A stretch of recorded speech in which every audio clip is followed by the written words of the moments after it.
Guts.work. Guts Radio. Guts Radio! Thug Life.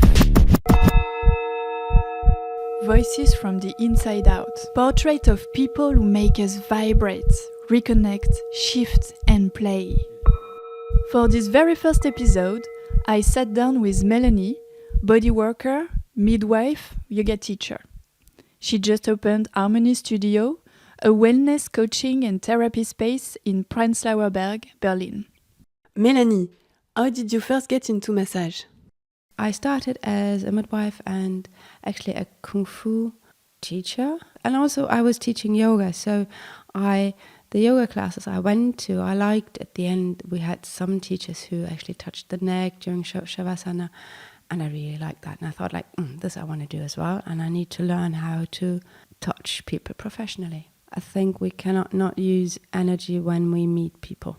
Like any connection is a connection, so it's beyond profession or whatever role you meet a person, like if it's a midwife or a kung fu teacher or yoga teacher or whatever it is, it's still just a concept in which you move during that connection. But then again, at the end, it's a connection, it's a way to connect. All about intention. It's all about intention. Like anything you do is about motivation or intention. So having the good motivation is what it takes, because at the end you never know if it's good or bad what you're doing. Yeah. It's just about intention and motivation, like anything. And also, where you have your intention, the body follows. Like the body follows intention. If someone is sick, maybe this is the best thing that could happen to that person. So if I have a client coming and telling me his story, and I always have the intention, or even like detailed intentions, but like a general intention to help the person having access to feeling better, or to repairing what is wrong, or to support the capacity of healing. During the session, there's details like I would like to remove the heavy weight of its shoulders and stuff like that. So I imagine that. Yeah, finally what the person is doing with that information, it's up to him or her or them. But the body is able to change as long as it's alive, as the body is alive. So we give the possibility to have the capacity to change something that we don't like. It's just wellness, basically. But feeling well is all we need. Yeah. And then we're able to do anything. What is body? We imagine that the body ends where we can see it, but does it probably end where we can feel it? But maybe some people only feel the skin, but some people feel like the body already in a bigger distance. And I think most of us do, because if someone is like standing in front of us too close, we already feel like it's too close, and it's like it's touching in a way. So where does the body start? Where does it end? If I lose my appendix, did I lose my body? Or how many parts can I lose and still be body? And so I think this is already not really clear. And mind, I think, is also is probably just a concept, or maybe it is the body, but maybe we are only mind, and I think the definition is not clear in my mind yet, or in my head yet. Yeah. So it's, or in my body, or wherever. Or your mental system. Yeah, it is just, because I'm working with bodies, but is it only the body? Because why is the person crying sometimes, or why is it? So we don't know. What types of massage do you offer here at Harmonie Studio? There's different massages, there's different types.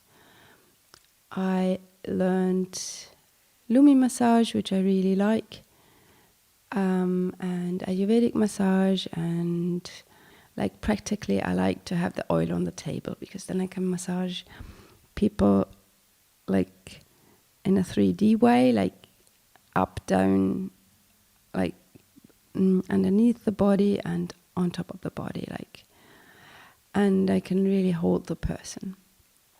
And I really like that.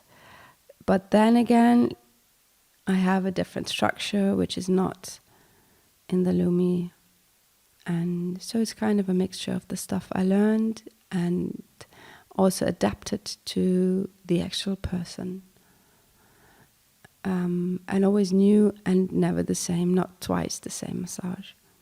Yeah, I learned wellness massage and Ayurvedic massage and Lumi massage. And then I massaged many people to find out what would be, how I can connect the best with the person and how the person can feel really safe and how I feel safe, like how I can respect the boundaries of the person, my own boundaries, and still get in touch and having the best results or effect on every single person. So there is a structure and there's a safe structure which is like always there. But like if I spend like 10 minutes working on the back or 40 minutes working on the back, this changes in dependence on the needs of the person. Yeah. But I also do other massages, like it's not only this one. I do also like work on hormonal balance, and I work for women, pregnant women, and I prepare them for labor, and I help them with recovery from labor. And recently I learned scar work, which is very interesting as well, like working on scars and their impact on the whole body. Like a small scar somewhere in the neck could impact the ankle. This is so amazing to have the possibility and capacity to work on that. So that's quite new and very exciting. And it's about fascia, but in the same way, it's not about the details of the fascia. It's just rearranging stuff in the body, which is super interesting, and it's not painful because most of the scar works people usually know is painful, and this one is like no pain at all. How often would you recommend to have a bodywork? I think depending on your life situation, if you have a very stressful life, like being a mother who's never sleeping enough and like working constantly, you should have one like once a week. And if you have a very chilled life and like going to the sauna like every day, having time to work out, having time to, or taking your time and doing meditation, doing stuff that you like, finding new spots every other day, and then you're already with yourself, you already are, and you don't need to be reminded to find time to be, so that would be enough to do like once a month. And people forget how good it is to be cared for. And what do you enjoy the most about the message you are giving? Actually, I enjoy that people have the confidence to actually put themselves on the table and just let me do my work in connection with them. And then afterwards they sit on my chair and they reflect on what they felt, and that is the pleasure. Like basically afterwards, that it's the moment that there's basically no words what happened, but it's just being in the body and not in the head, like making it difficult to express what actually happened. This is kind of the best because it's beyond words and it's beyond concepts in a way. What's your story with Berlin? Actually, I have 4 children and we lived in a small town at the Dutch border, and I never really liked it there. I was there for 7 years at the end, and at some evening one of my children said, well, we were having dinner, and they said, why don't we move to Berlin? And I felt like, why don't we move to Berlin? So I was like always trying to find a solution to leave that place, but I didn't find a reason why to go to a specific place. Like I could go anywhere.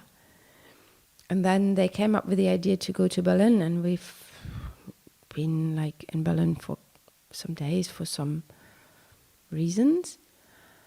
And then I thought, yeah, let's go to Berlin. And I tried to find an apartment, and I moved my children to Berlin. It's been 15 years. All right. And so how do you like the city? I felt home like immediately. In the other place I lived before, I didn't feel home in 7 years. And that took us like 5 days, and it was home. Sometimes I feel it's too loud. I feel old in a way, like, oh God, maybe I'm too old for all that noise.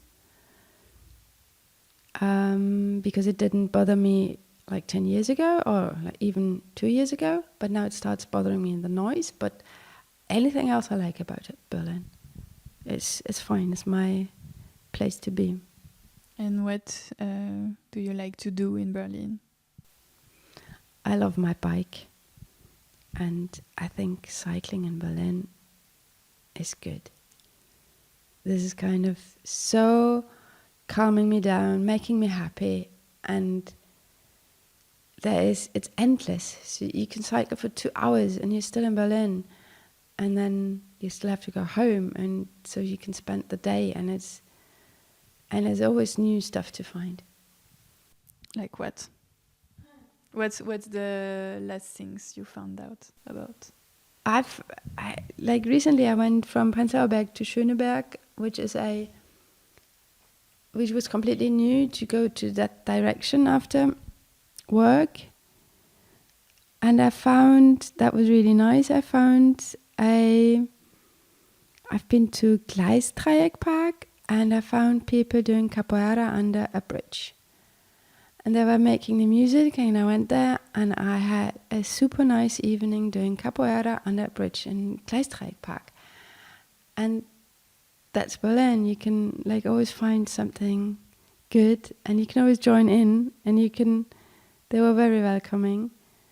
And I haven't done capoeira before, just like my children did, but I haven't, and it was so nice to just be part of a group I haven't seen before and just do that. So this is kind of, this is Berlin. And what would you be your favorite address to go to dinner? To dinner? Dinner. Yeah. What I really like to do is having a Swiss fondue, and I take the cheese to the park, which is very close to my home, and bring the pot and everything, and just heat the fondue and eat it in the park. So I would prefer that to a restaurant. But I'd like the sun, like a not rainy day. Thank you, Melanie, for bringing your voice from inside out to Gut Radio. Guts Radio! You can find Melanie at Harmonie Studio, a collaborative space for massage, therapy and coaching, where different practitioners come together to help you reconnect, relax and realign. I highly recommend the full body massage. Find out more episodes of Voices from the Inside Out on guts.work. Voices from the Inside Out.